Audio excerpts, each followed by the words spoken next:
Hey friends, my name is Megan and welcome to episode 41 of a Naughty Mess Knitting podcast.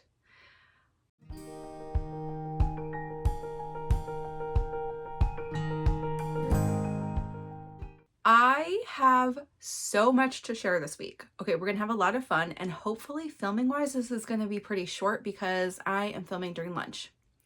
I've got some stuff going on which I can tell you about in a minute or at the end, personal, just like, you know, family visits, etc. But yeah, so I did not film this morning. I had a bunch of work things. I was on a ton of meetings early. Yes, so now this is my lunch break and we're gonna make it quick. But the episode might be kind of long, so you're gonna be like, what do you mean you made it quick? Because it's gonna be long. I have two exciting things that were secrets and are now the cat's out of the bag, so I can share with you. So we'll talk about this first, which is my finished object for the week, but then I have another finished object and I have a brand new project that's like 3/4 of the way done. Hooray, surprise. Also have something extra fun to announce for the knit along. So let's get right into what we have to talk about. First, I am going to talk about my finished object and what I'm wearing. If you are new to the channel, welcome. Hi, I'm Megan. I live in the Pacific Northwest. I am a knitter, a crocheter. I spin yarn. This video series is mostly just me sharing projects on a weekly basis, updates, other things, and any fun things that come up. I also share some fun knitting opinions on occasion. A couple of things that have been requested for me to talk about, I am gonna do separate episodes for, like little mini episodes. But yeah, that's me. Let's get right to it then. So this is the Scotchbroom Wrap by Wool and Pine Designs. It is the Scotchbroom lace pattern on the sleeves, which they have one other Scotchbroom pattern, which is sort of just like a boxy crop top, like one of the originals. It's like just seriously a square, but it has the lace at the top, and it's cute. I have not made that pattern. I just was asked to join this test by Abby and Selena, and I said, yeah, of course, because it's so cute. I love a wrap top. We know this. I made one before. They're challenging to do because it's just like a cardigan that keeps growing. You know, like eventually in a cardigan, you get to your body size and then you just knit and you're like, okay, this is predictable. I know what's going on. And this one, not the thinking about adding stitches was not hard. It was more just like, oh, this keeps getting bigger. It's a mental challenge. But I am in love with the fit of wrap tops and I really love this version, like so much. I'm very happy with the finished object. So let's talk about size stuff first. This is a size 5. It's 46 inches. The recommended ease is 0 to 4 positive inches. I will say, I said this a couple weeks ago, I don't really get why a wrap top would be positive ease, but I also know people who don't like tight things. So even in a wrap, they wouldn't want it to be body fitting, which by the nature of wraps, they kind of are, but you can tie them loosely. Like you could, I guess, just have positive ease. Now that I've seen finished object pictures, because we're all sharing in the Discord before publishing on Instagram, which some people have put out like teaser photos or just one, but they'll post more on their grid. I guess this is style. Like, I mean, there are definitely people that have positive ease and it looks fine. I just like it, to me, it's like, it's strange. Anyway, that's all I have to say about it. It's not here or there. It's just like, I am wrong because people definitely have been wearing it with positive ease, but I still personally think it's a bit odd of a choice. Okay. I am using 4mm needles for the body, or I did. Everything but the cuffs were 4mm needles. The cuffs were 3.5mm needles. I used Thistle House yarns in fingering in the colorway 10 Fathom Sea, which is this gorgeous blue. It's a jewel blue. It's like very royal blue, has a little bit of depth in it. You see some like light patches, some of the really dark stuff. I ran out of yarn last week and I didn't finish the wrap band on the right hand side. I'll talk you through the construction of this in a second. But this one, the yarn I used for the body and most of the wrap was 100% 19.5 micron Superwash Merino. It's a 3-ply. It's an unbalanced yarn, so I actually think after blocking, and I can get a little bit close to the camera, it's less noticeable than like my Rockies DK did not block out as much as this did. And it's 438 yards for 100 grams. So I ran out of yarn, and I messaged Brooklyn, who owns Thistle House Yarns, and she told me she had a mini, but she didn't have any like dyed up. So she had 20-gram mini. I used most of that 20 grams, not quite, like, I think I was probably right in my estimation. I probably used like 10 to 12 grams, 12 grams probably, which is good because I needed it. What I didn't realize until I got her yarn is that this must be an older variation of her fingering, because this is a regular, it's a 4-ply, and it definitely has like slightly different sheen to it.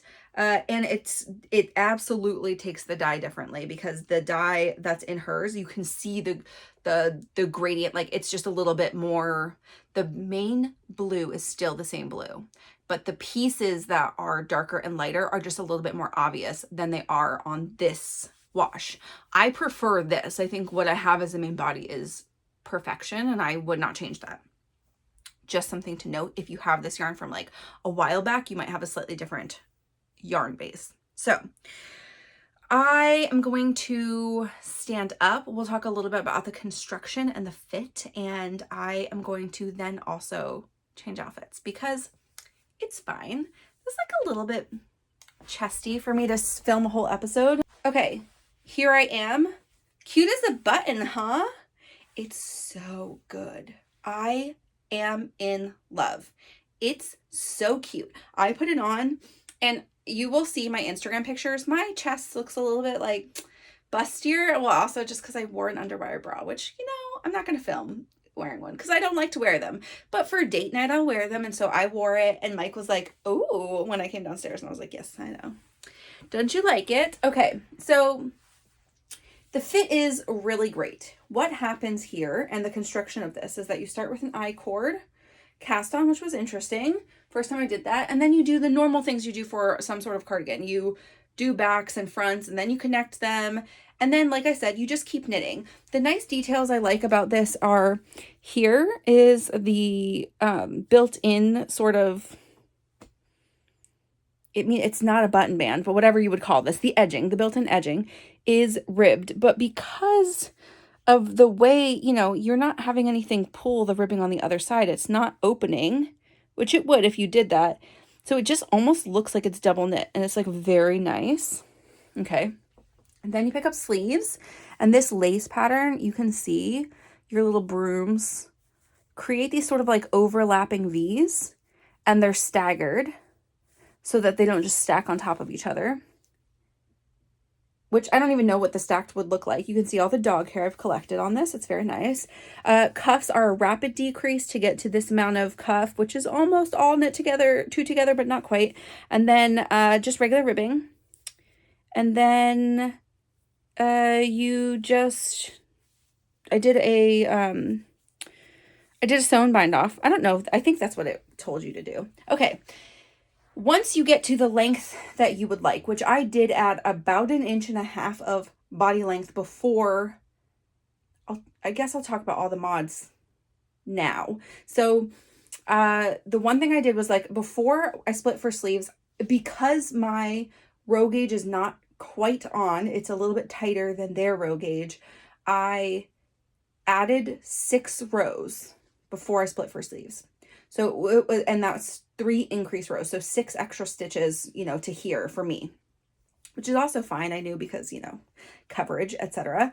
And then I joined the body. And as soon as I joined the sleeves, though, I decided to go because I knew I was going to add a length, just like reading the pattern and looking at the measurements. And because of my row gauge, I decided right after splitting for sleeves, instead of increasing on both sides each knit round, I did it every other knit round. So I have the same amount of stitches as you would if you knit 2 pattern for mine. So the stitch, and my stitch gauge is pretty accurate. So this is the fit that you would get if your row gauge was correct, right? Like, just, you would have to knit less rows, and that would be so exciting for you. And then after you get to where you want to stop the body, you do a really fun, you knit first your waistband, part of your waistband, and there's like measurements, and that's this side for me. And then you knit bind off as you're doing the waistband. So this again is ribbed, and you can see it if I pull it apart. Like that's ribbing, that's cool. But like because it sits like, and I guess I could have blocked it to give myself a little bit more if I needed to. Sorry for my tummy poking up, but I guess I could have given myself a little bit more space if I wanted to, but I really didn't block this aggressively. I didn't pin very much. I pinned actually like right above the waistband to make sure I had enough length. And it was actually like right after washing, I could already tell the stitches had relaxed and it was pretty good. And then while you're doing your bind off row, let me just tug this down a little. You have this, and you can see my like, yeah, it pokes out a little bit, but I'm not like really bothered by it. I guess I could probably adjust to have it mostly covered. But this is my right hand side. So my right side pulls through to the little hole that you create here. And then that wraps all the way around the back then on the outside. Oop. So you can see it. And then you tie. What I did is I did add extra length, and then they actually adjusted the measurements in the pattern just for the second tie, so that my second tie, they really kind of match up. You know, they're pretty accurate. My two bows are pretty much the same size. Like that's how I've decided to tie mine. You'll see a bunch of pictures tomorrow during release where they tie it in the back because there wasn't enough length. And anybody could go in and lengthen this. Like, you know, this is just a sewn bind off, so it would be easy to add length. But you can notice here, this is the second. This is the addition. All of this is, obviously, this is just in the tie. I don't care that they're not exactly the same. Base color, identical. But you see how these darker spotches are just definitely a little bit more noticeable. That's all. That's the main difference. So here it is, back here again. I would probably, like, typically wear this. Again, like I said, it's kind of a date night top. I don't think I'd wear this to work very often, though, like maybe how I'll style it in a second. And I would definitely wear this with like linen pants, or I got a pair of white jeans, which are skinny jeans, and I will wear this with that, even though it's a tight thing, because I'm comfortable with my shape and etc. But like, you know, I think the look of having the tighter top with like looser linen pants would be good. These are like kind of trouser whatever pants also that are like straight legged, that I think would be cute too. And that's what I'll show you the other look now with a dress. It's so cute. I saw other people styling with dresses and I was like, yep. I also have a kind of neutral-ish, you know, it's just a plain black and white sort of skater, you know, I don't know, dress. Old Navy. Mostly I wear it like in the summer, you know, over summer stuff, like over like swimsuits and stuff. It's like an easy cover on. Anyway, so actually I probably wear this like this to work and like feel very comfortable and not like weird about like the lines or whatever, or self-conscious in a meeting, because also like my camera's like looking down at me a little bit, you know that kind of thing. So it's very cute. I'll film the rest of the episode in this outfit. See you back in the seat in a second. Phew, that was fun, huh? I kind of showed you the back, but you know, like it's really flat in the back. There's not that much going on. I just think the sleeves are so fun. They're so cute. It's like just overall, I think the fit is pretty flattering. And I like that the waistband is a little bit thicker. It's not I-cords, which I still like. They still like move around a little bit. I mean, that's just the nature of like a wrap top. Sometimes you have to readjust where everything is, also because I'm not like a really small human who doesn't like have things move around when I sit down. So that's okay. Love it. So let's talk about my second finished object for the week, which I actually finished several weeks ago. And what I'm going to do is, I think I'll just inject right here a little video prequel for what we're going to talk about in a second, which is the finished Brioche by icekal. It is Saturday, March 30th, and I want to talk about a project that is a secret. So this is the first time we're going to talk about it, really. I think I said last week that I am going to be making a secret project for my friend Bridget, which is what I'm doing. And I'm going to just show you the yarn combo because I sort of cast this on and then I didn't even rip it out, so I can show you that. So this is a, this pattern is called the Brioche Bias Cowl. I will put a picture here of Bridget wearing it. This is her, her version, her first version. She is knitting along with us again, I think using a hand spun. And what I'm gonna do is every week I'm gonna film and I'm gonna take it out. So this is excerpt 1. It's not gonna happen for a lot of weeks, hopefully just like 2 or 3. But I can't share until, I think it's until the Puget Sound yarn crawl. I maybe can teaser like a little bit before that. But it might just be secret until then. So this is a pattern that Bridget is doing for La Mercerie. And I'm pretty sure the intention is that this year, and I don't know if it's every year, because honestly, I've told you this before, I don't go to this yarn crawl. Every shop has a pattern, their own pattern, maybe. That's secret. What I've decided to do is just pick the yarn. I did cast this on. I am ripping it out. I'm going to start again. I'm going to start with wooden needles because, my gauge is feeling a tiny bit loose. I sent Bridget some options because I can do this with stash yarn. It's the way I'm going to test this year, but also this does not use a lot of yarn. So it is, as you could see from the picture, it's a on the bias. So you like knit it diagonally, essentially, cowl that you seam up the back, and it's like a bandana style. And so I'm very excited. It's gonna be really cute. And I decided to actually just use some yarn that's from La Mercerie, and that is part of, like, one of them is their special colorway. So this is La Bien Amy in the color Autumn Hydrangea, which is the shop color, like there's custom colorway. And this one is the Merino Twist, which is 465 yards for 100 grams, 75% superwash merino, 25% nylon. And I don't, this is like 60 grams or something like that. This is leftover from my test knit for them last year for Flock, which was when they released this color, for the sorrel sweater. And I'm going to use accompanying sorrel colors. So I think I told you guys this, and I had tried that sorrel on because it was one size smaller than I'd make for myself, but I hated it because the color was like really light at the top. It was just like absolutely awful on me.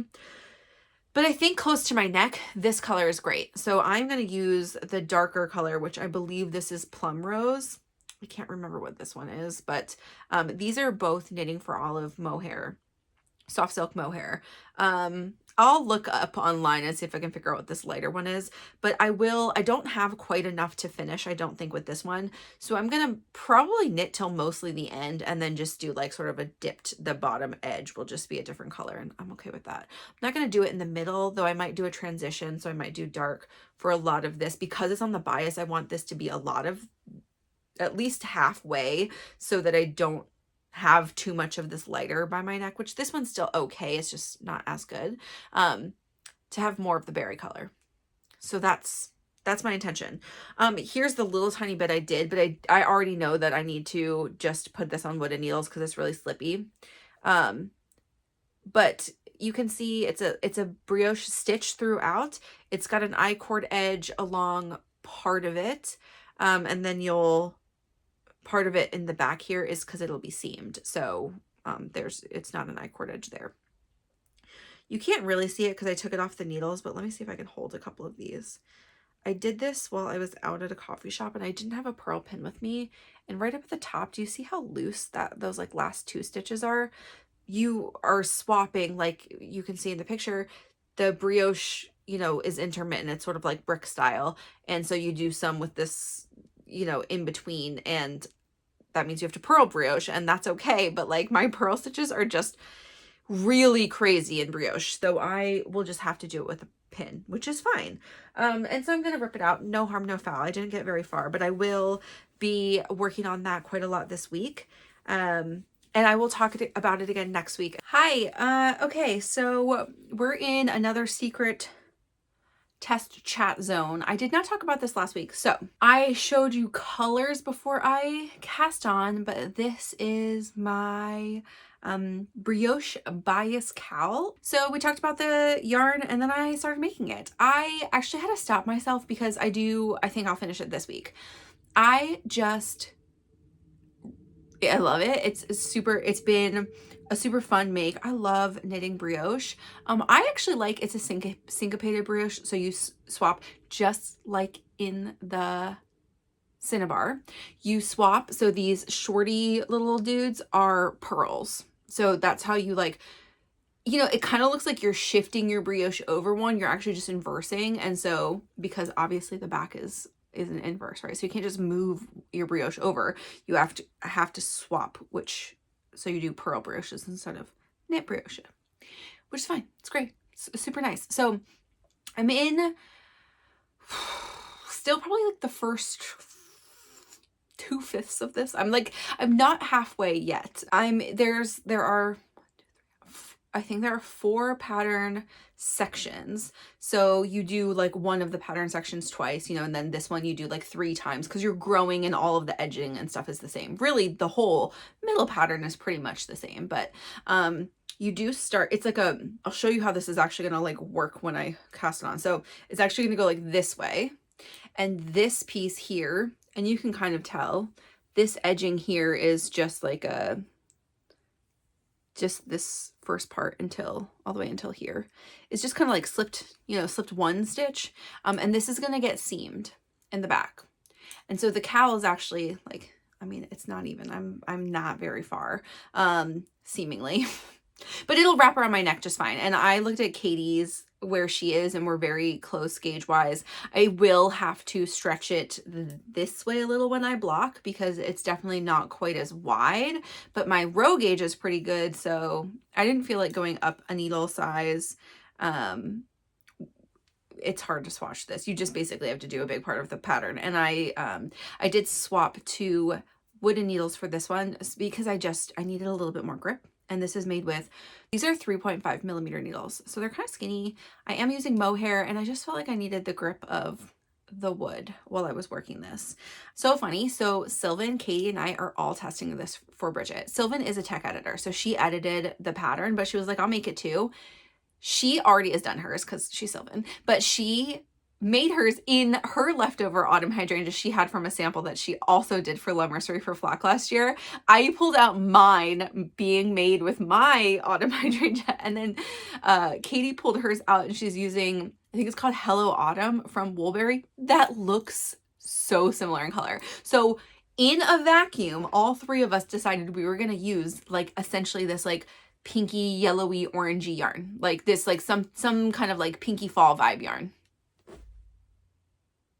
No one knows how that happened. Mystery. All great minds think alike. I don't know that I'll finish it this week, but I'm going to do my best. Okay, it is April 18th, and this is my update for the Brioche Bias Cowl, and I am 97% done, 98% done. I just have to sew it together. So here, let's look where we were. I don't know if this is truly where I was. I feel like it is. So I had just finished the first repeat of pattern 2. So there's 3 pattern sections in this outside of the setup and then the bind off. So, and they're really the same. It's just like the rate of increase or your I-cord edging like changes a little bit. So don't worry. It's like not a hard thing to knit. But I think I was here, and this is like the first of pattern repeat 2. And then I just stormed through this week, and I'm done. So this is done. This is blocked. And let me show you how the wear will actually be. When I sew it together, it'll be sewn here in the back along this edge. Oh, they do look pretty similar in size. So it'll be sewn along this edge, and then it will be worn like this. You know, it's a bandana style. It's like bib-like. I stretched this quite a lot to fit it to the pattern recommend, you know, like all the size measurements. I actually like how airy that made this brioche. Like it's a little less squishy than brioche could look. I think it's something about this color that is, okay, there we go. It's like looking crazy on the camera. I love it. It's super cute. It's a fun release. I'm happy for Bridget, and I'm glad I'm done. And so I just have to sew it together. That is all. And you can see I have a couple of the stitches like where you like end your I-cord. You just put them on hold, and I washed it like that, and it was totally fine. And I blocked it like this, and here we are. I think it'll be nice and cozy though, but because it's so lightweight, it's totally fine. If you're making this DK and you want it to stay squishy, I think you could like if you hit gauge a little bit better than I did. I hit row gauge pretty well, but I was slightly shallow in the stitch gauge. And so I think, like, you know, however you do your swatch, like, it should come out in size. Like, I think this looks pretty similar to how Bridget's wearing hers. Like, it's definitely a bandana cowl. Like, it's not supposed to be like a big, you know, like this far away from your neck cowl. It's supposed to be like this, like wearing a little kerchief. It's super cute. The color's actually like pretty good. I'm glad. I was a little bit worried about like this kind of rosy color near me. As I said, which you have just heard, this is the Knitting for Olive things, but I wasn't sure if I would need to break into the other color, and I totally did, just at the end here. And I actually don't, I just like don't think it's that noticeable. So I switched rows, starting about here with the lighter pink color from Knitting for Olive, which I can't remember the color name of, but I did a little bit, but like, honestly, that looks pretty close overall because the fingering weight is variegated. Like, it just, yeah, it looks super nice. So, ta-da! All done. You guys will see this on when I'm allowed to release it. Hopefully that was fun for everybody. I think I said in the last part of the video that what I would talk to you about is the finishing. So I had finished up to, and I never filmed like the seaming and then talking about the fit because I know I was going to talk about it with you live. So, and I didn't film, like I didn't knit this over many weeks, so I didn't have a lot of to film there. So let's talk about the seaming. Once this was off the blocky mats, which I did stretch out quite a bit because my gauge is a little bit tight, I seamed this at the back just using a mattress stitch. You can obviously see the seam, but like it doesn't bother me. And because of the way the brioche biases, they're like the growth rate, like they don't match up exactly, but they're still like directionally the same. So like it's also fine. And let's look at the fit. So when I first seamed this together, I was like, this is gonna be too small. It is not too small and actually fits great. So it's a kerchief style. So, you know, get this on your head, however works for you. For me, pull all that hair out. And then look at this, like what a good fit for something that is close to your fit or close to your neck. I don't think I have any other bandana style cowls that I've made. There's like a couple. Jenny Noto, who is Wanded 527, has a couple in really fun textures. I really like the textures of her knits. So if you're looking for other options and you don't want a brioche, that's like that's where I would find other ones I like. But this brioche was really fun. I would not say this should be your first brioche pattern because you do have to do syncopated.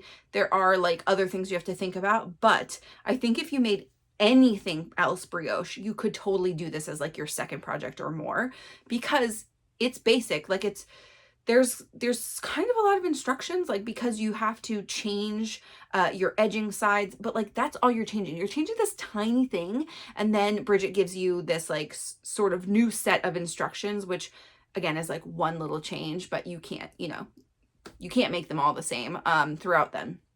But you will see, like it slopes this way. This is one of my I-cord edges, and here's the other one.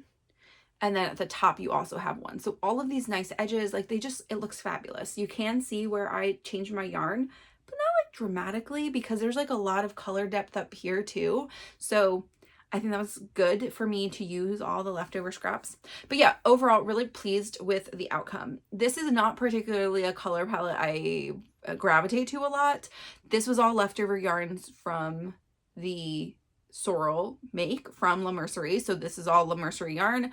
The pattern is released as of yesterday, which is whatever today is. Yesterday was the 15th. It was my mother-in-law's birthday, so I do know that. Yesterday was the 15th, and that's when it released because of the beginning of the Puget Sound LYS tour. So this is La Mercerie's pattern. It is free if you make a purchase. I think maybe also online during the tour. I'm not entirely. I think it's kind of like you have to go in store. I don't know.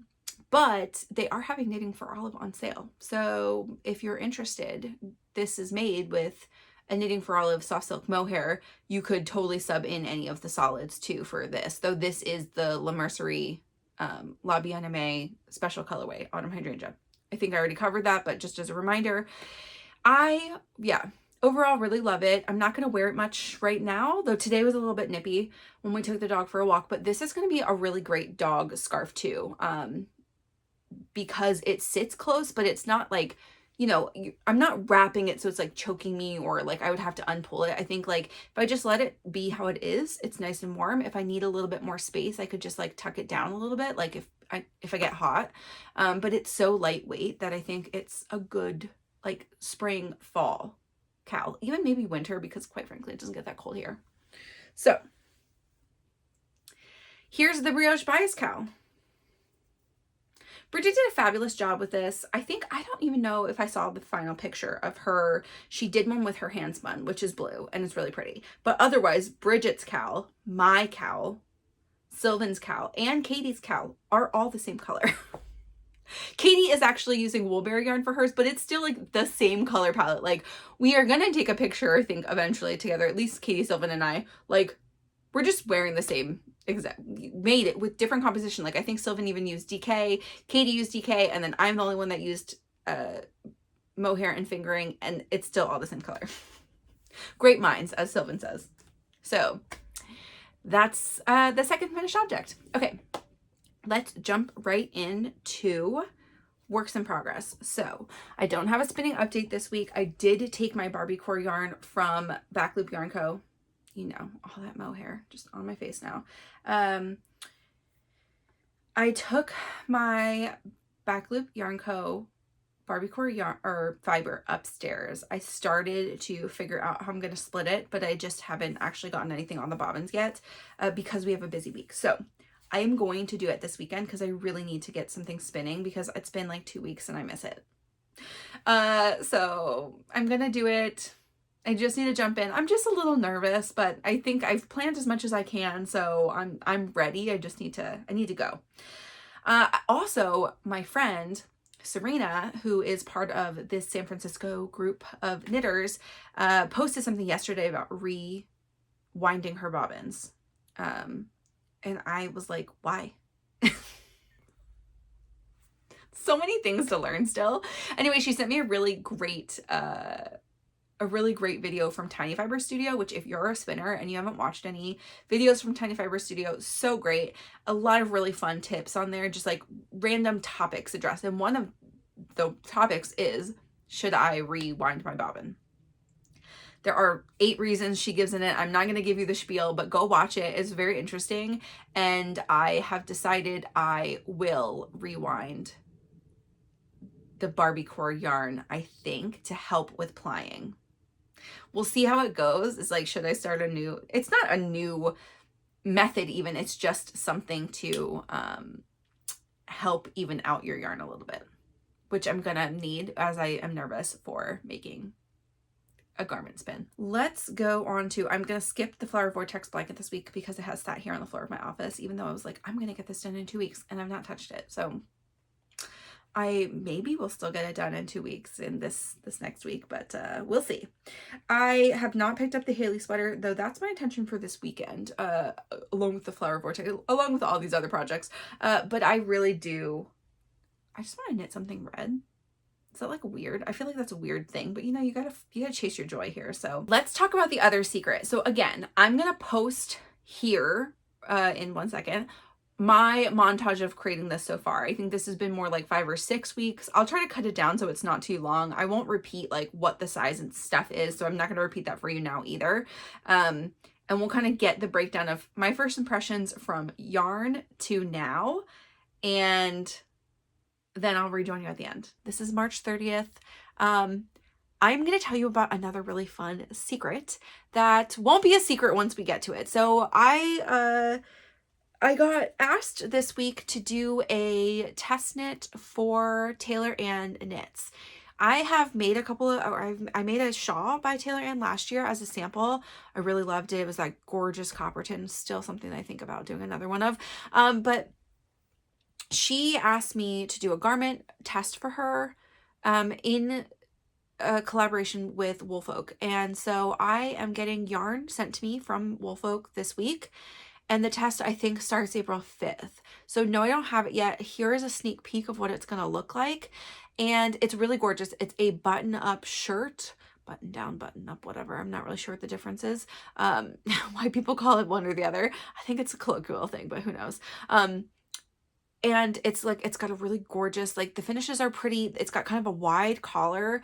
It's short sleeve and it's made with the Woolfolk straw yarn. I did pick a color, which is going to be gray. That will get here pretty soon, I think, because they want me to start on time.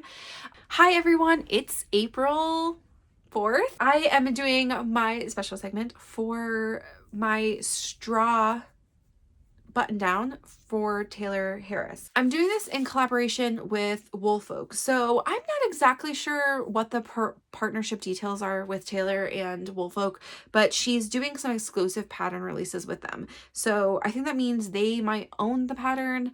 They publish it, and they do kits and stuff for her various patterns. She has some really fun, gorgeous things. She just came out with the Sitka Spruce cardigan, which Ariel did a test knit for.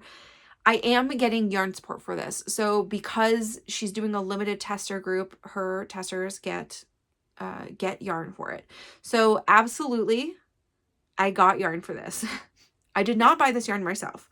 What I will say is, and I have not cast on yet. I just got this yarn yesterday, and I haven't even wound it. I'm going to give you some details about the yarn. Okay, so this yarn on Woolfolk's website is $23 per skein. The skeins are 50 grams. It's a DK weight. I guess it's really more sport. It's 164 yards for 100 gram or for 50 grams. So that's 328, right? So that's truly a sport weight. But what I will say, and I think they have this in the description, that they call it they do call it a DK weight, and the gauge is 18 to 20 stitches using a 4 to 5 millimeter needle. This is a blown tube yarn, or it's a chain net yarn, different. And I'll show you it. The yarn itself is called Straw. So this is Woolfolk Straw. And this color is called S4. It is a dark gray color.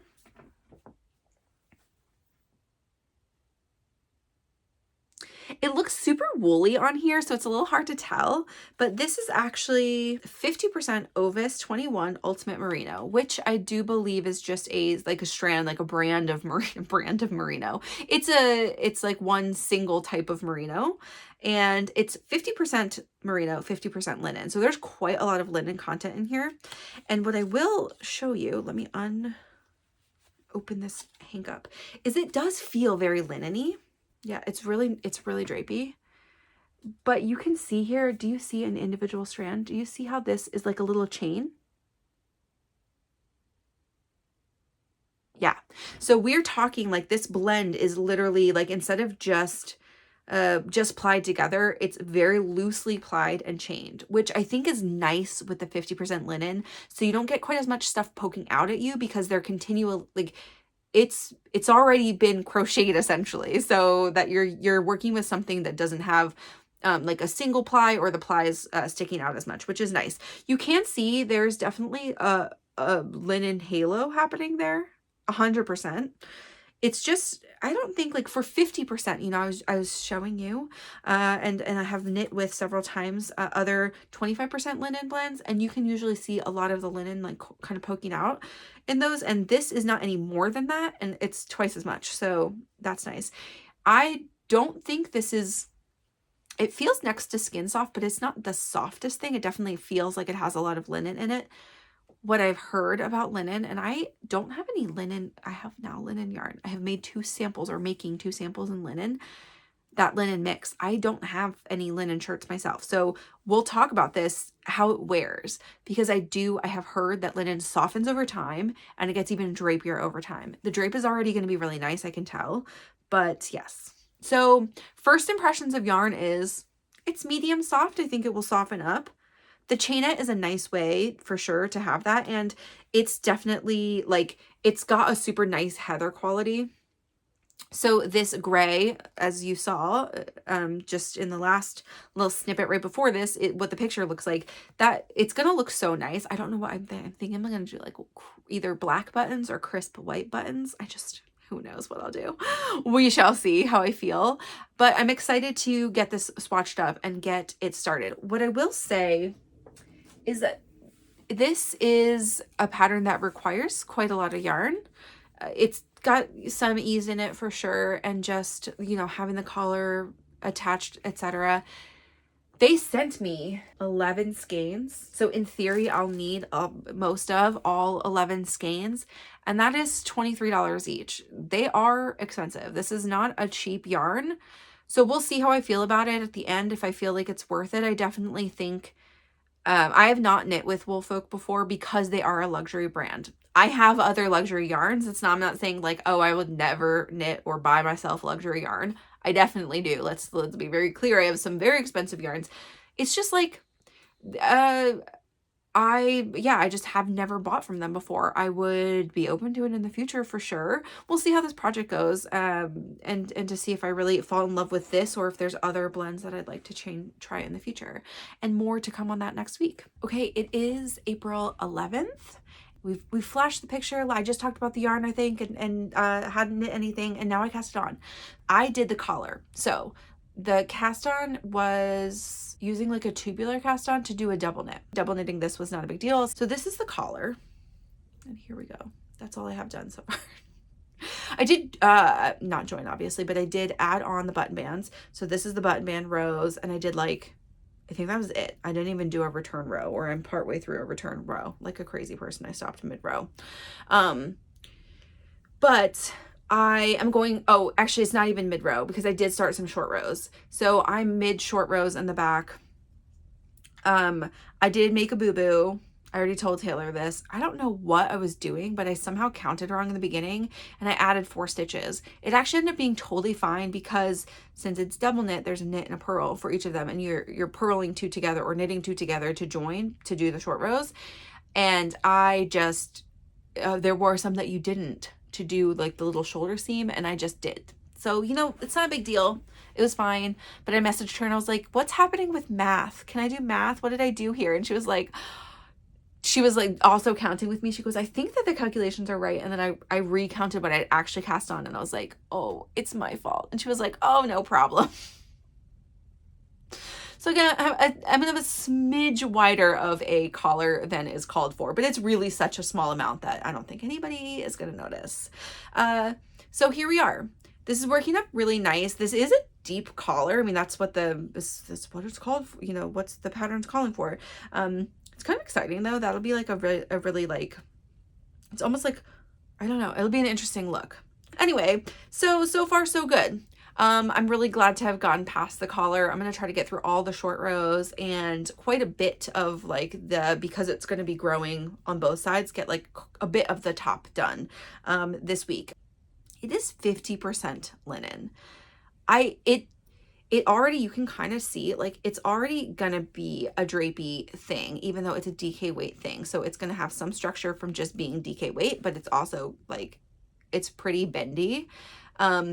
It's a little bit annoying to work with because there's so much linen. So you definitely catch the linen while you're knitting, like the double knits particularly, because you know how the second of your double knit is always like super close to the first one. So I just like caught a couple of times the linen instead of the stitch, or the linen from the other stitch. And so that was a wee bit annoying, but doing the short rows last night was actually a more satisfying knitting experience. So I'll update you to let you know if I like knitting with it more. So far, it's a little crunchy feeling, and the chainette linens are like, it's okay. It actually feels relatively soft to the touch, but it's an interesting blend. Like it's making an interesting fabric. So I'm really interested to see how I like wearing it, because I think that will be like, that'll be the factor. Like that'll be the thing that's like, wow, do I really condone this yarn? A lot of it is like in wearing it, because this is not my favorite yarn to work with, but I don't hate it.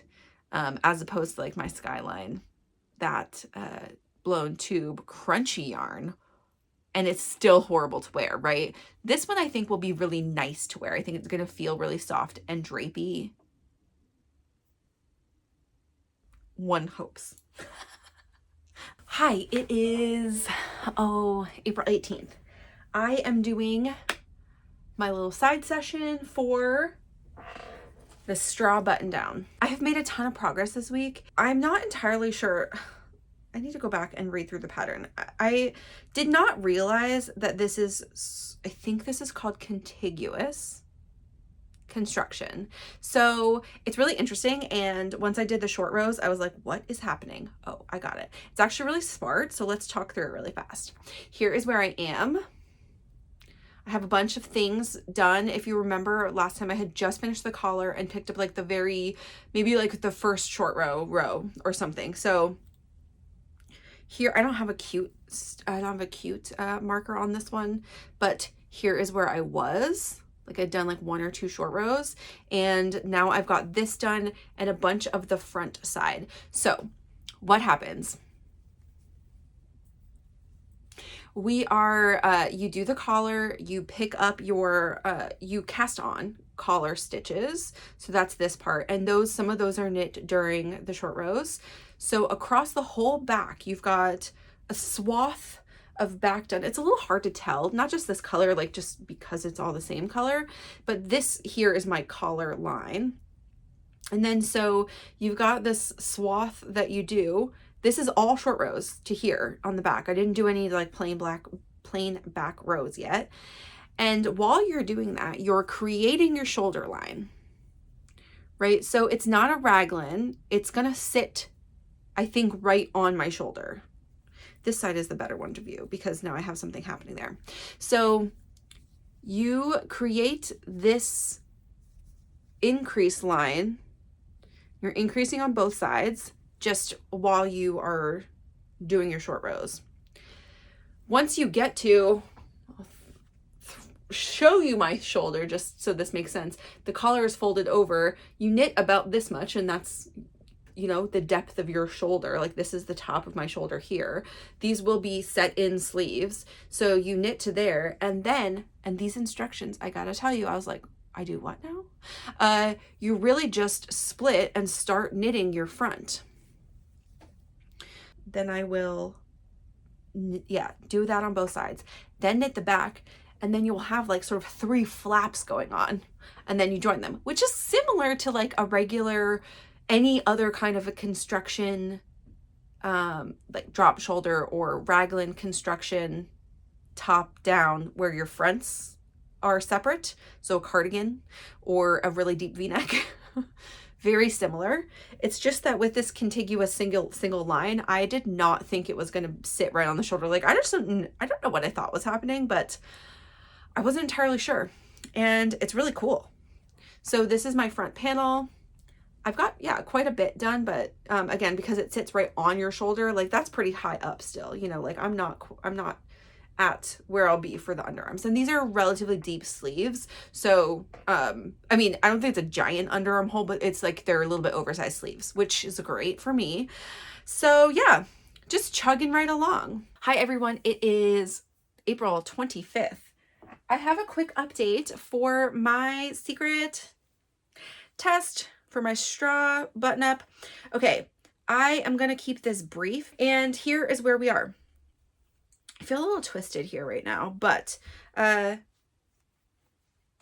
yes, I'm very, very close to having, and I did get like twisted just in how I picked up my needles for the second side, which is not a big deal. It's not, nothing is actually twisted because nothing's connected yet, but I did a good job. Okay, here, oh, I don't have a progress keeper on this one. I'm going to put one on. I'll put one on for this week, but I had one side finished, and or not even quite finished, I think. So here is my, here's what the front looks like. And the side I'm on is the right side, which is where I'm doing buttonholes. So I finished the left side, which I think I was pretty close, or maybe I just finished the left side last week. And then I went and did all of the back, and now I am on the right side. And again, this is like a contiguous style. So you do your short rows and make your shoulder top, and then you pick up from there and you knit. And on each side, you have like front and your shoulder stitches. sorry, that's this way, your front and your shoulder stitches. So now that I'm on the right hand side, it feels very floppy right now. So you'll get a better picture of what's happening next week, but the button band or the collar is done and we're on the right side that has button bands. There's a lot of continue and also do this and also do this and also do this on this side because you start your arm increases at some point after you knit a certain amount, but you're also measuring your button bands between a different amount. Felt like I had a lot to keep track of. It's pretty easy now that I know the distance between two button bands of just doing the same number of rows. And I think I made really good progress this week. Like the whole back, almost the whole other side. Once I join in the body, it's going to go pretty quickly. It is full length, so it's going to be quite a bit more, but the armhole depth is quite big. So it's going to sit kind of relaxed like this.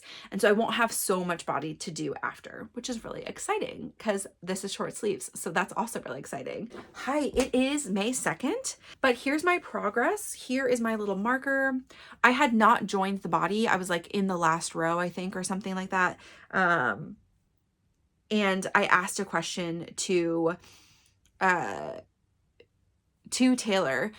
I had misread a piece of the pattern and I just ended one row late. Like I did a return row on the wrong side, which I did not need to do. We've clarified the pattern since because of that feedback, which is another reason I love testing, just make it easier and clearer for anybody else who does it in the future. But now I'm joined, I have about 2.5 inches done of the body. I have 6 buttonholes, which I need 10 in total. So that's a good measurement for me. I'm hoping to get to about 8 next week, and then also sleeves done or sleeves started. I'm not really sure. It depends on how much time. So, but now you have like now you can really see what it looks like. So here's my collar, here's my button bands, which will fold in, and you know, it will sit kind of like right at my shoulder, a little bit off the shoulder maybe, and have, I think there's like a good cap on the sleeve and then the sleeve rows, and they'll be like to the elbow. Yeah. I'm just trucking right along. The more I use this yarn, I think the more used to it I get with like the purl rows and making sure I'm not catching too often. I like the density of it. It both feels like a little bit weighty, but like really airy. So we'll see how I feel once I'm actually able to wear it and it's washed, because I think washing will help soften it up overall. But yeah, I think the structure is going to be nice with this yarn. But yeah, it's, you know, I don't want to give you a biased opinion. Yeah, it was gifted free yarn. It was free yarn. But like, I also like want to know if I would ever buy it again, because it's at a pretty high price point and there's lots of summer mixes on the market. So right now the jury's out. I do really love the heather effect. Like as I'm working with it more, I'm liking this color a lot more, and I really love the heather effect. Yeah, I think we're just going to have to, jury's going to be out until I get to really wear it and see what it looks like fully finished, because I have never made something with 50% linen. I've also, I mean, I've never worked with a merino linen blend. I mean, there's so many things. This is new for me. And so we'll see how we like the structure, etc. But progress. Definite progress. And I did put on my Hello Lavender Flock 2023 stitch marker just because it brings all the joy on this kind of gray dismal knit. It's actually gonna be such a good staple piece. Like this is a good color. I don't have a lot of gray knits, but yeah. When you're working on something gray at night, sometimes you just need that like happy pop of the progress keeper. Hi, it's May 9th and I am giving you my straw button down update. I'm a pretty good way through. So let me find my little stitch marker. This week I'm using my little baby Hello Lavender Latte stitch marker. It is cute, you're correct. I have I don't love how this is sitting right now, and partly I think it's just because this will actually sit quite further down my shoulder. It looks weird this way, but I have one sleeve done. This is completed. And then I have not picked up for the other one yet. So we still have a big hole here. But like, look how large this hole looks. It's like my whole head can fit in here, like very comfortably. The sleeve does actually like, does not look as enormous as I thought. I mean, I do disappear completely. It's pretty big, but it doesn't feel as big, you know, in relation to the actual button down as I thought it would. So I have 6 buttonholes done still. Maybe I added one. I don't even think so. I think I had just finished the 6th one, and then I have like 1 row left until I do the 7th one, but I didn't get there. So I'm gonna try to finish 7 and 8, maybe a little bit more than that this week. And that's, I mean, the nice thing is it's top down. So like I have to weave in some ends. I'm gonna do the whole sleeve and then try to get 2 buttonholes done this week. After that, I just have 2 more buttonholes and the hem. And the only thing I have to do for the buttons, like after the fact, is I just have to sew this down. But because it's got this really beautiful slipped, sort of selvagey, you know, mid project, it's just a slipped stitch. Since I already have that really lovely edge, then it should not be too hard, you know, to pin this, especially if this is, I'm going to probably block it before that, right? So that this doesn't curl too bad while I'm trying to sew. You have to whip stitch your buttonholes together, but like other than that, sewing on 10 buttons is going to be sort of a trial. Yeah, that's probably going to be the worst part actually, is sewing on 10 buttons, honestly. It just feels like, that feels like a lot. But that's fine. I'm gonna do some diving for buttons this weekend. My mom has tons of vintage buttons, and so I'm gonna try to just do that without having to buy any. But if I don't have the perfect ones, I won't settle. I will go. I just think I have a bunch of charcoal, like dark gray, small buttons. So I think it's fine. I just maybe need to see the size to make sure. And that is all. That's where I am for my lovely straw. So I have not watched back all of that clip yet. So hopefully I'm not repeating myself, but you know, it is what it is. Woolfolk released a teaser video of other straw patterns, and it's all straw for the summer right now that they're releasing. They did that on Sunday or Monday, so I'm allowed to talk about it, but they have not released the pattern, but their knit along starts June 1st. So, and I think the pattern doesn't release until like May 30th. I don't know how long the knit along is for them, but let's just talk about this. So I am 7 buttonholes and a half done. So I added like 20 rows to the body, not quite as much as I wanted to, but it's coming along for sure. If I do try to finish this up by like release date of the pattern, that's 2 weeks from now, I may be able to. I don't have a lot to do after I finish the body, and the second sleeve is done. So I did I don't even know which one I did first. I think I did the right sleeve first. And so this is my left sleeve, and it's also done. And I will say the sleeves look better on than they do like this. Like they do kind of just look like, but I mean, it's a short sleeve thing and it's kind of boxy. So like, I don't know, just, it's not gonna have a sexy look, but it's, they sit really nicely. And yeah, so I just have body left. Body, sew on buttons, which I still have to find. I really need to pull them out like this week. And so I have 3 buttonholes left, but I'm almost to the 3rd one, or to one of those. So I've got, you know, it's probably like 40 rows, 40 and a little, and then ribbing, which, I mean, I look like I need it because like, look at where I am under the sleeve. Like, it's not a lot of body, and this is definitely like full length. There's no cropness about this. So I do have my Hello Lavender Latte marker on here. And yeah, I mean, here's the thing, folks. I was gifted this yarn, as you know. I'm going to be real with you though anyway. Like, I'm not going to tell you to buy something that I don't love, though you can have your own opinions. I'm still reserving opinion. Working with this has been okay. Because there's so much linen content, it's sort of like knitting with cotton. You have to like maybe give your hands a break a little bit more often. It has the merino in it. It is soft to the touch, but it is crunchy. So like soft and crunchy. It's a weird thing. It's definitely nicer feeling than that crap yarn from Hobby, that my Zephyra, right? Like that yarn doesn't exist anymore for a reason. This is a luxury blend of linen and merino, but it's a lot of linen. And I think that, you know, you have to know yourself whether or not you would like to knit with that. And if you've never knit with linen before, I would definitely say err on the side of something with a little less linen first to see if you're okay with the tolerance of the pokey things. I do know the pokey things will wash softer and it will wear over time a lot softer than other fibers. Like that's the nature of linen, is that it wears nicer over time. So I'm reserving judgment until I wash it. I love the heather look. I overall like the pattern and what's happening with it. I just can't tell you that this is my favorite yarn ever because it's an experience. It's definitely like, I like the weight of it. And I think for a summer top, like something DK, like this has not felt really tragic to knit because it is DK. Like I'm definitely getting length. I'm like, it's not super, super tight or anything like the fabric. And that's nice. But it's crunchy. So you guys got to take that as my opinion for right now.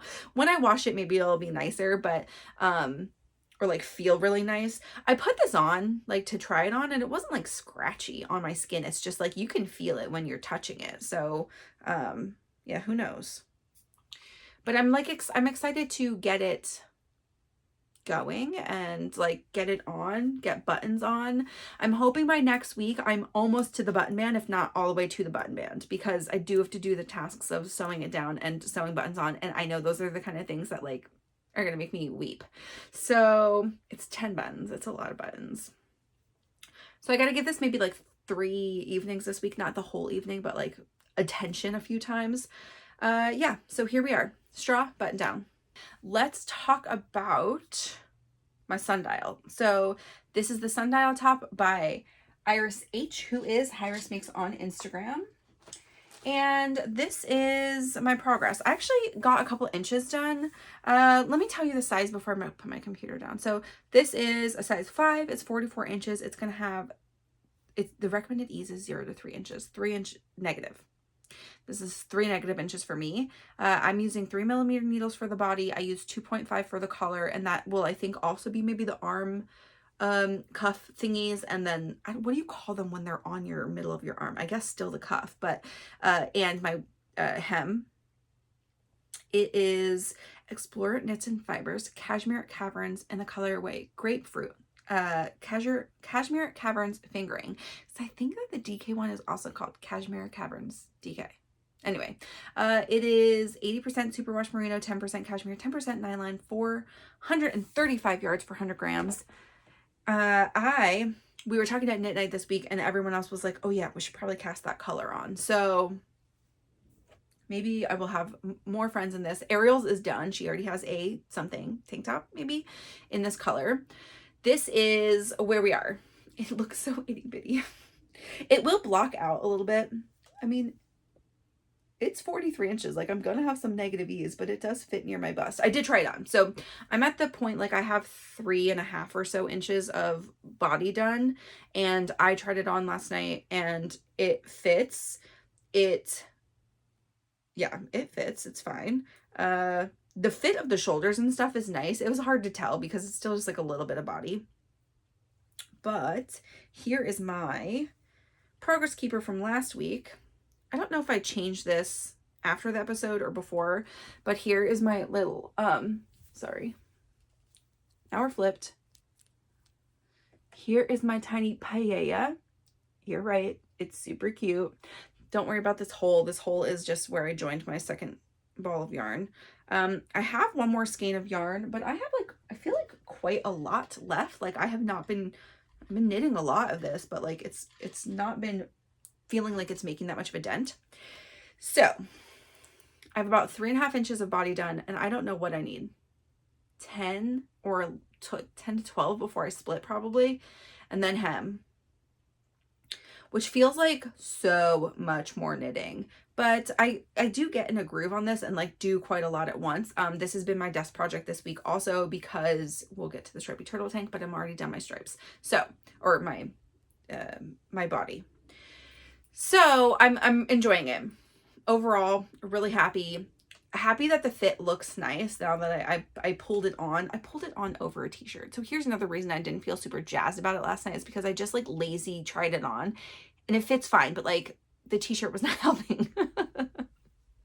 So, and like my hair was greasy. You know, it's like the people who like post like it's a real thing that like you're having a bad day and you hate everything, and then you wash your hair and you're like, oh, the world is lovely. Yeah.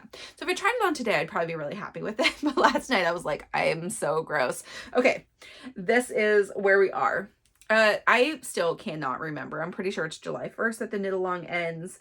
And so if you would still like to join, there's some tank tops that Iris has out there. The new t-shirt, which I'll pop a picture up, is called the Ivy Top. It's got eyelets in it. It's got like some little cables. It's so stinking cute. Also made in a color very similar to this again. And her sample. The tester photos though, really cute on a lot of sizes. It's another, you know, well-fitted t-shirt. It's not a boxy fit. And I really like it. I think it's, yeah, it's really cute. So there's that one.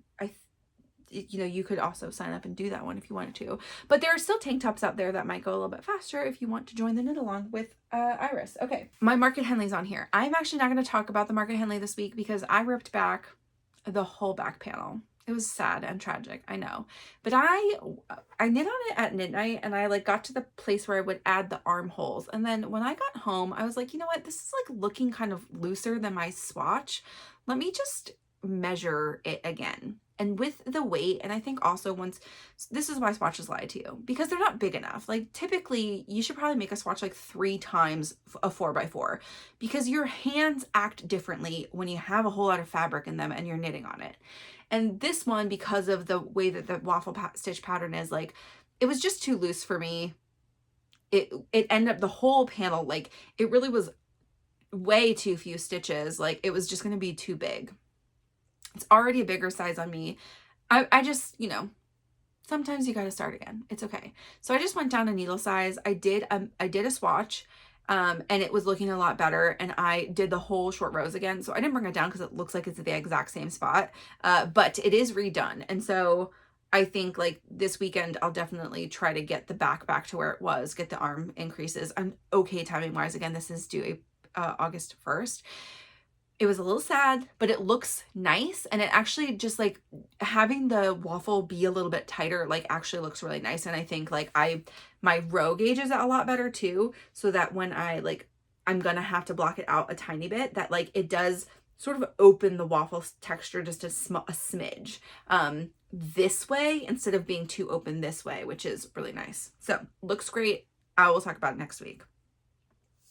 Let's talk about my mixed rib camisole. So this and my stripy turtle tank got so much attention this week. I just couldn't put it down. This was at my desk for a little bit, but, and I could put it back, but I do feel like I have to, not even focus on it, but the twisted stitches, like it's harder to count that quick repeat of texture than it is this very long sundial repeat of texture. So it's not my desk project right now, which is fine. Okay, where was I? Last week, I had not quite finished. I think I was like towards the end of the increases for the armhole in the back. So I just had the back panel. So I knew I wanted to connect to the front, or, you know, to do my shoulder straps and everything. So this is the back panel. Isn't this a cute little one from Hello Lavender? Okay. This is the back panel. So you cast on here, you knit down, then you put these stitches on hold and you pick up your little baby shoulder straps, which they are very small. There are like very few rows. And then from there you cast on the front in between the two, right? So you do one, put that on hold, do the other, and then cast on between. Then I made the whole of the front panel, which also, this is kind of a hilarious shape because the I-cord is going to stitch this in a ton and give it sort of that circular shape that it's a literal square right now, or a rectangle. That's what it looks like. So yeah, and the way that she does the I-cord pickups, I'm going to try. I've not done it that way, and I'll see if I like it. I am going to use my Cordsmith because I like to cheat. For the armholes too. And because of the way that she does this, I think it's going to be actually really nice to do it that way. So I'll let you know how it goes. But yeah, I finished the whole front panel and I joined the body. Then I did probably like 12 rows. Not that many. I am going to do a little bit of waist shaping. So I think because I did size up and, you know, as we talked about last week, like maybe I could have done the smaller size I signed up for originally. It's fine. I will do a little bit of waist shaping so that it stays kind of more fitted throughout and doesn't start like, you know, doesn't kind of flop after. And also I think that will help because you want the rib texture to look more similar throughout the whole pattern or the whole, throughout the whole body. So here we have it. This was a ton of progress. I mean, like this is fingering weight, light fingering weight. I killed it. I know. I've really been enjoying this though. And I really wanted to get the knit on the back side, like the pearl through the back loop to be over with. So it's more enjoyable to just be in the round. And you'll see here, like the whole underarm is because you are doing your arm increases. You do all that in stockinette. So it's the only real stockinette part of the project is this here. And I will probably decrease, I don't know, 8 to 10 stitches on each side. So maybe 5 decreases total, 5 decrease rounds, because you do 2 on each side of the middle stitch. She has like a method for doing the decreases that she has written out. So like it's part of the pattern. And I'm going to do a little bit of it.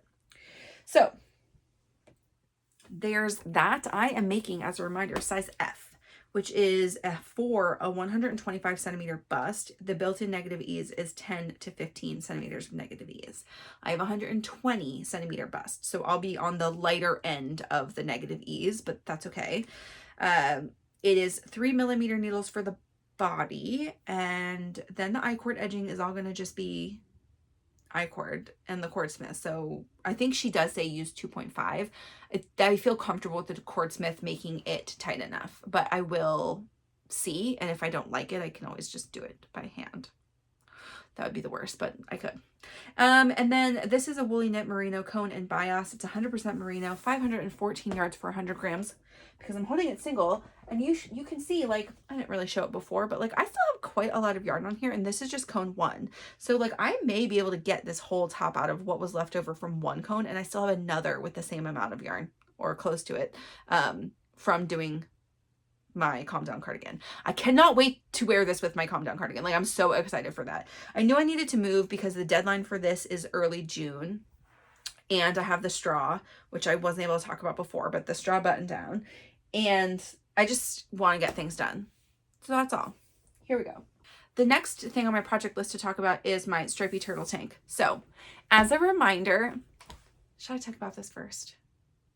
Let me talk about the project first, and then I'll tell you news I have about the knit along. So as a reminder, I am hosting a knit along right now of Emily Curtis summer patterns. I've had like one person join the Discord with a dad sweater, and like whatever, that's fine. Any Emily Curtis patterns are welcome. But it's summer pattern focused, so you can wear a summer pattern to flock and take some pictures with me, or just send them in to me and post them on Instagram and what have you. I have decided the hashtag is going to be, I'll flash it here, A Chaotic Mess Knit Along, KAL.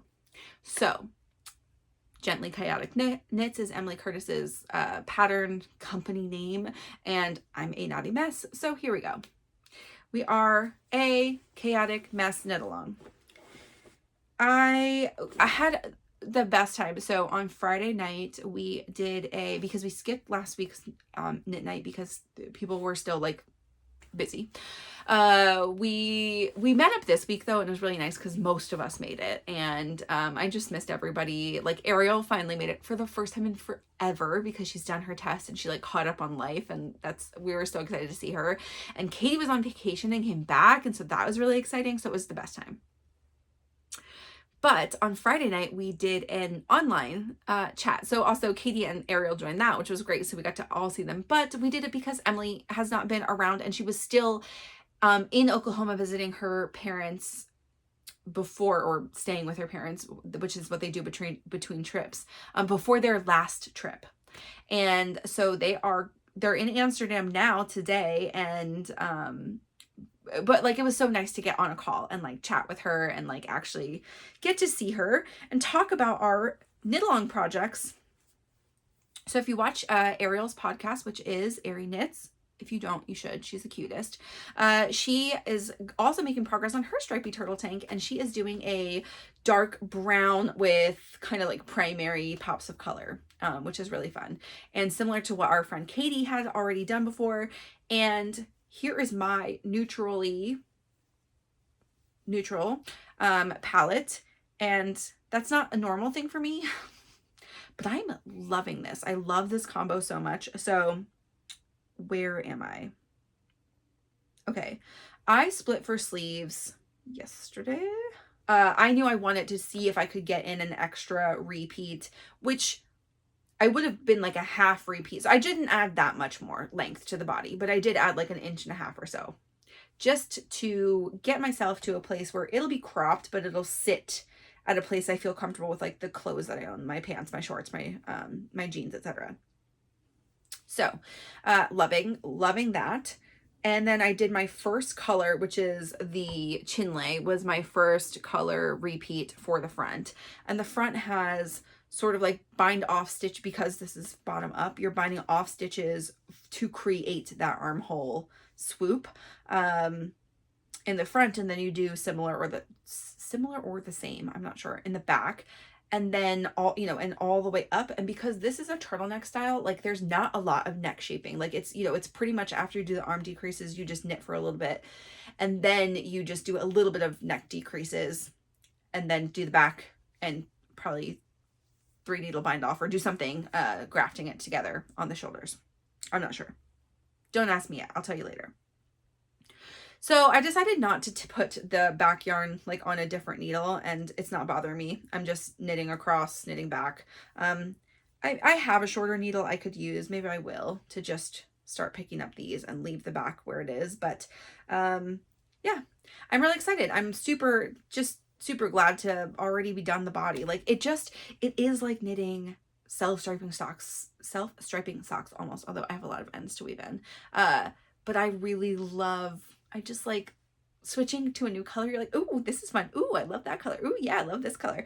Every time I got to them was so fun. So let me show you a little bit closer. Don't they look amazing together? Okay, here is my stitch marker, or my progress keeper from last week.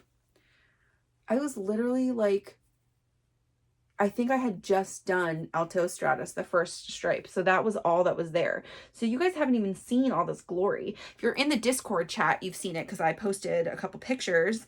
Chat's not super active, but it's been fun to see people's progress as they're like casting on, getting yarn, etc. We have a couple people doing stripeless, like slanty stripes or stripy turtle tanks. And obviously that's a great way to just have, like, if you like the fit of something, just...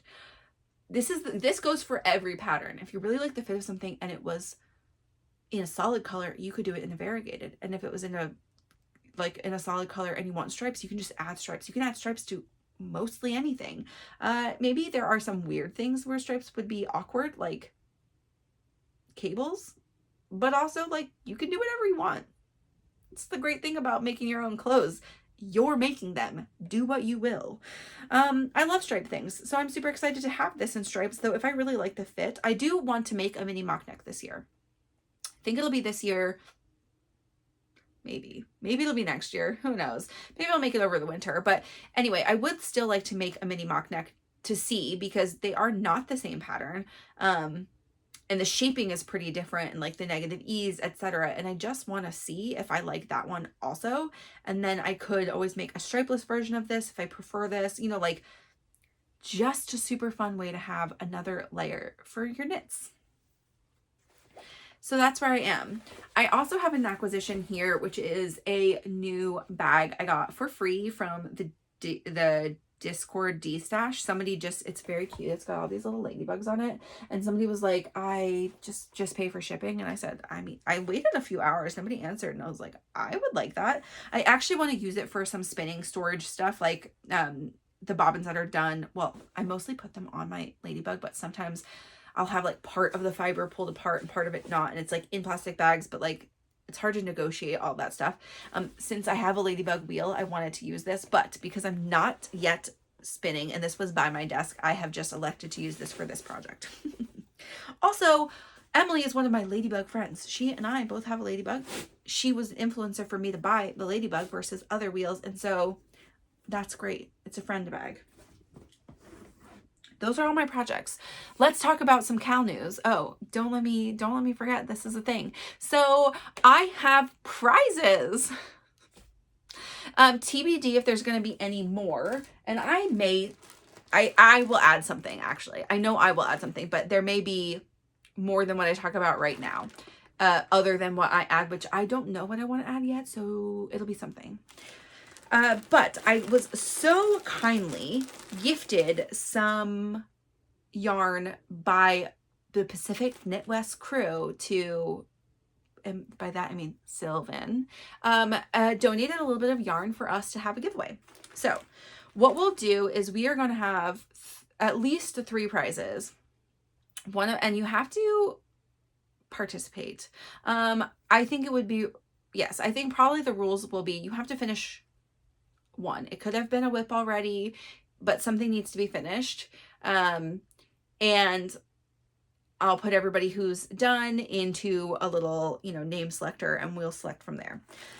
But Emily donated patterns and Sylvan donated yarn. I will also throw some yarn in here. So this may not be I don't know how the prize packs exactly will work, but I will get them together. But essentially we have a 10 minis Sorella set. These are all Sorella Classic Sock, which is 100% superwash merino, 87 yards and 20 grams for each of the colors. This is, I think that Sylvan said this is the Autumn in New York palette. I'm not entirely sure. It doesn't say on here. It just says mini set. That's what it looks like to me because of these 2 colors and this one. Anyway, maybe that's what it is. Sylvan can write below what it is if I forgot. And then we have the color Clay, which is a very cashmere, 80% superwash merino, 10% cashmere, 10% nylon, 436 yards, 400 grams. So super close to Cashmere Caverns. From Woolberry, 3 skeins. I'll pop this open so you can see it.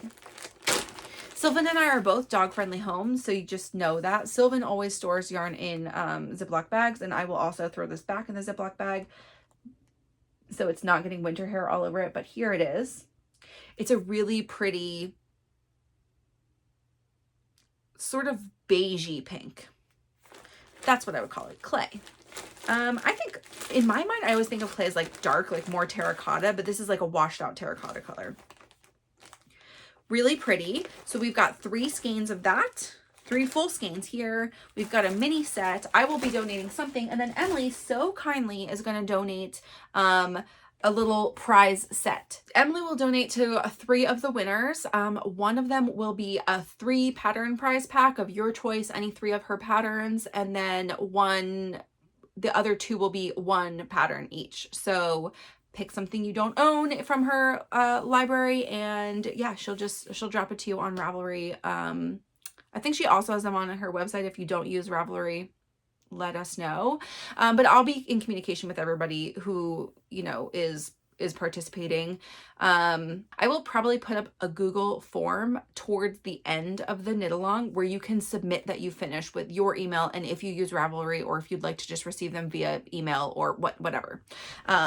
So that you can get your pattern. So this will be 3 random winners, and those will be in conjunction with the yarn. So, the top prize pack will be 3 patterns plus yarn, and then the other 2. And maybe we'll just do that. It'll be a winners in succession of 1, 2, and 3, and I'll contact them in that order so that the winner can choose what kind of yarn, which yarn they want. The top winner, which is really just random luck. It's all random luck, but there's not that many of us doing this, and so I thought it was really fun. What you've actually joined is a mini D-stash from Pacific Knit West and some extra pattern love from Emily Curtis. So if you would still like to join, you are, I don't know, if prizes jazz you up, then heck yeah. Please join us. Please participate. send a message. I will put the Discord link again below. I'm gonna also put it in my Instagram so I don't forget, and do a little bit post about prizes, etc., so that people know that they can win stuff, because that always gets more people to participate.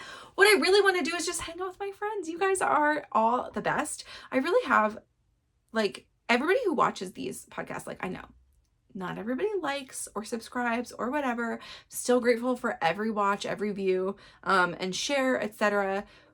But the people who comment are, like, I get the same people who comment week over week, giving me life updates. Like, you guys are the best. It's so nice to feel like connected to the people that I'm just talking at a camera. I'm always thinking of you guys on the other end. And I've had like so many people reach out via Instagram and start conversations that way. And just, you know, get to be, you guys know a lot about me. I love to learn about you too. And the Discord is like a really nice, more kind of chat-based way for us to do that there on a different platform. And I know not everybody likes to be on Instagram all the time, so it's kind of nice to be in a different forum. That was like pseudo acquisition, because that's not going in my yarn, obviously, but yeah, I'm really excited that we have some prizes. It's going to be so fun. I would love for more people to join. And again, you can use any of the Emily Curtis patterns, but an emphasis on the summer ones because it's summer knitting and I want you guys to wear something fun at Flock. But if you're not a t-shirt or tank top person, then like she's got the dad sweater, which is a really amazing, like it's a dad sweater vibes, but like kind of that like traditional 90s dad sweater is what she was going for, and the fit is really fun. Katie is finishing up a dad sweater right now in Sagrada Familia. I'm just talking about her knits because but she's making it in Sagrada Familia that we got from Portland, and it's everything. This color is so happy. It's like the happiest sweater that's ever going to be made. I can't wait until she's done. So let's talk about books. And then I think we'll be done because this will be a really long episode with those inputs. I have I've only read Icehome books this week, so I'm going to just skip through them really fast. I sat down and read a little bit of Wheel of Time. I'm still, like, it was not very much. I did start Kindle reading, which I don't know if I said this before, the second in the Crowns of Nyaxia book. I still have not made, I'm probably like 15% through, which is called The Ashes and the Star-Cursed King. It's the aftermath of the craziness that happened in the first book, obviously, and there's more perspective of Rain in this one, so there's a lot of like history or rehearing, like you're hearing for the first time, but he's like thinking about. It's very interesting. Okay, but let's go back to what I've been listening to, which has been utter garbage and the best. I also tried to catch up on some more podcasts this week, so that was part of what I was doing, but I read Hannah's Hero, which is number 5. Hannah, actually this one was kind of fun because it was like it's like if Ruby Dixon was like putting herself in the getting stranded on the ice planet. It's a young girl who had just sold her first book deal and was like already gonna have like movie rights sold and stuff like that, and then gets kidnapped or abducted. I guess if it's aliens, is abducted. Anyway, she got taken right before her book tour release, and so is obviously bummed majorly. So she's more just like fighting being on the planet for like, and the idea of settling down, and makes her person like wait a really long time, which whatever. Devi's Distraction is about she's like the weird scientist girl. So I think she was like a paleontologist or something like that on Earth, and so is like really into evolution, dinosaurs, fossils, other things like that. And so she's like, this place is a gold mine. Trying to figure out how things are adapting and evolving, etc. That's been kind of that was like kind of fun to read, just like someone who's nerding out in a place where like nobody appreciates your nerdness. But her person ends up being the one person that you hear about in the first book of the series who doesn't have a leg. And so he like in a hunting accident lost a leg, and they make him a prosthetic, which is pretty cool. The 7th book is called Nadine's Champion. You know, okay, so this one was fine. I don't know that Nadine had that much. She's like not that memorable. Like I can't really even remember like what her deal was. I get like more of the guy perspective for this because he's like the other of the clone twins. So there's like a lot of things he just like doesn't get. Not even about humans because he's an alien, but like he just doesn't get about any kind of social interaction because he was like a slave for his whole life and a clone and like not treated like a real person. So that's a really interesting kind of dynamic, just like him finding his own personality apart from his brother who made it in the previous, like in book 4. Okay. Now we're on book 8. So I read four of them total. And this one's called Callie's Catastrophe. And it's really that Callie was one of the ones that like had an instant mating situation, like her cooey sung to the skies, like immediately, whatever. But she overhears him describing her to his brother in really unflattering human terms, but she didn't understand the context in which he said them. Like to him, he was giving her compliments. To her, she was like, he just called me leather-faced, and he meant the color of her skin because they don't have caramel or whatever, and she's Cuban. And he like, you know, that's what he could compare it to. Like, I mean, it's better than bark face, I guess. I just like died laughing. I thought it was so funny. Yeah. So yeah, that's where I am. I started yesterday, Funny Story by Emily Henry. I can report that so far I'm like 50% through.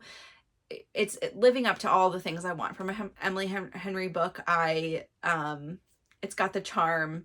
It's got the issue. It's got nuance to the relationship. It's got more than one personality note. It's great so far.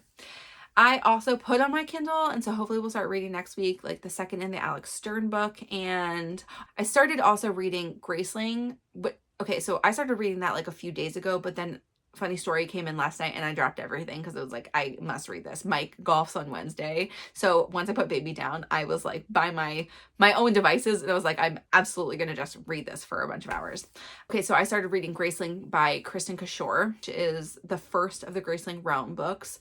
It is, I don't know, I think it's a little bit more YA leaning, fantasy, maybe romantasy-ish. Like I'm sure there's a love story, but I don't think it's going to be very smutty. Maybe I'm wrong. Who knows?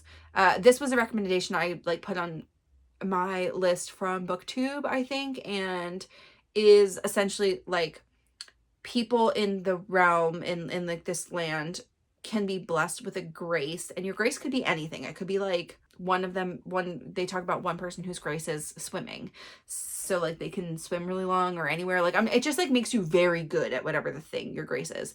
You're identified by having two colored eyes. They're not like all the same or anything. Like she has one green eye, one brown, one blue eye, the main girl. But like somebody else that she meets has like a silver and a gold eye, right? So like you can just 2 colors. But her grace is killing, and that obviously, and she's like the niece of a king, so it's obviously been used for bad things. And so you're kind of getting into the like political situation of where she is, and also like her sort of, she's an orphan, and so like her family life and like the dynamic of like, I mean, how you get used when your grace is killing, that sucks. So it's interesting. I'm probably only about a third of the way done, but so far I am intrigued for the concept, and I think it's a series. I think there's at least, let's see here, there's 5, maybe more, but there's at least 5. So this will be kind of a fun one to dip into. And that's it for books. Let's see, for the rest of, what else do I have to tell you? I'm gonna get some spinning on my wheel this weekend for sure. I am going to make really big strides in the straw so that I'm done on time. Same with my mixed rib cami. I want to make good progress on. I can't put down the stripey turtle tank, so I'm sure I'm gonna make more progress on that too. And get back to where I want it to be for the Market Henley. Though the Market Henley, like I have time and it's looking good. All the projects. I have so many projects right now. What I really want to do is like just get a couple done. So I may ignore one or two. Like, I don't want to ignore the Margaret Henley, but I might just not knit on it next week, actually, now I'm thinking about it, and just try to get a couple things off my needles, because there's a bunch of things I also want to cast on. Okay. I did get into another test I told you I was going to apply. There's one other test I don't think has been shared yet, so I can't talk about, but I'm not cast on, which will be something for Flock. So I will talk about it before Flock for sure. And then I got into Claire Jackson's Ever After sweater, which is yarn. It's because she made it with yarn from the Ever After collection from Treehouse Knits. She's an affiliate there, and this design is inspired by one of the yarns, and it's pretty, but it's a pretty basic stockinette drop shoulder sweater. So I also am like excited about it because it's going to be like a really good basic to add into my wardrobe. What I have already decided is that I will be making it out of this yarn, which I had tagged for a weekender actually, and now that Ariel made her weekender crew neck, I think I don't want the worsted weight version of it. I think I want the DK weight version of the weekender, and I think I'd like to make it in a DK cotton linen or cotton merino blend. So that'll be like a whenever next year project. But I have this yarn that doesn't need to be a weekender anymore, and it's got like this tawny colors in it, and this like gray purple and some dark purple speckles, some like dark gray speckles. It's really pretty. This is Backloop Yarn Co. And it's called Wild Terrain. It's a pretty like an older color for Erin, maybe like 2022 maybe. But it's, yeah, I'm like really excited. I'm going to wind some of this up. I don't need to cast it on right now, but I do want to get it started, like at least just some part of it on my needles in the non too distant future. So I have like a little priority chart for myself, which I'm not going to share here, but like of hopefully when I cast something off, like what'll come next and like the sort of the timelines for it. It's kind of a chart, kind of a calendar. Yeah, so that's really great. I got a lot of knitting time in on Sunday. Mike gave me a little bit extra time, but we did like family stuff together. We took Theo to the zoo for the very first time. We became members here in Seattle. We have a zoo called Woodland Park Zoo. It's wonderful. It's like almost 100 acres. It's huge. There's a lot of walking that's just like shaded and nice paths with a lot of greenery. And then the animals are not in like very small enclosures. A lot of the enclosures are relatively large. Some of them are not, obviously, but like a lot of them are pretty big. And so we saw a ton of animals, and everybody at Knit Night was like, oh, what's Theo's favorite animal that she saw? And I said, other humans. This kid had no interest in the fact that there were like flamingos in front of her and penguins. And we saw in the safari exhibit, there were zebras and giraffes eating and a hippo laying down and an ostrich walking around, like all together in one space, like so many animals. And I'm like pointing at things. I was like, I'm holding her and I was like, Theo, look at those. And I look over at her and she's like looking behind me at a kid on her dad's shoulder, just like staring at the kid. And I was like, so essentially it was people watching for Theo. Mike and I were really excited to see the animals. We love going to the zoo. And we had a great time. It was pretty good for her. She did like 90 minutes. She stuck it in with getting in and out of the stroller, which is not her strong suit, because like when she's out, she doesn't want to go back in usually. But so she could see some stuff. She chilled. She was pretty tired, but she stuck in there. It was like really nice actually. And then my brother is visiting for dinner tonight. So I also wanted to make sure I snuck this in. I may not edit until tomorrow because he'll be here. And I never really talk about him. I don't talk about like all the things with you guys, but I do have a brother. He's older than me by a couple of years, and he lives in Singapore. So I have not actually seen him in like a handful of years because of all the pandemic things. They were planning to come back and then didn't come back. And yeah, so it's been a minute. With the time difference, it also makes it kind of hard to do a lot of catch-ups. We still, do holiday Zooms and other things. But yeah, he will be here for dinner with his partner. And he saw the baby last week or the week before. They've been here for a few weeks, but she's been doing a lot of work stuff. And his partner, she has not met Theo yet. So gonna come, they're gonna have dinner, it'll be really nice. But we've been doing some like, just like that, you know, that means I need to like extra make sure the carpet is vacuumed. We have to vacuum a lot. We have a very high shedding dog. But just, you know, like little things to get ready, to get Theo's stuff a little more contained. We're also having friends that I haven't seen in like 6 months over, which has been far too long. They're coming tomorrow. So I was like, we just got to clean the house anyway. So this is the thing that we've been doing to get a little extra chore time in, which is no one's favorite thing, but you know, sometimes you got to be a grown-up. So I had a great time catching up with you. Thanks for hanging out with me today. I hope you enjoyed my little like prequels to talking about those newer knits to you. It was really super fun to be selected by Taylor to do a pattern in this way for her. Keeping it secret was so hard. I did not want to keep it a secret, but at least you guys get to see like sort of to the end process, and it's not just like totally done. And so we'll get to talk about it over the next 2 weeks until I finish. And yeah, I hope that y'all have a really great day, week, and evening, whatever time you're watching this. Please join the Discord if you want to knit along with us. Reach out to me on Instagram if you have any questions. Like and subscribe, and comment below what you were working on while we were chatting, or you know, any other questions you have. As always, I put my notes in Ravelry. I'm trying to be better about this on things I modded, whatever. But if you also have any questions like about fit or making of any pattern, either during or like when it's done, you can always ask those in the comments too, and I'll do my best to answer. I always answer comments, but I'll do my best to give a good explanation then.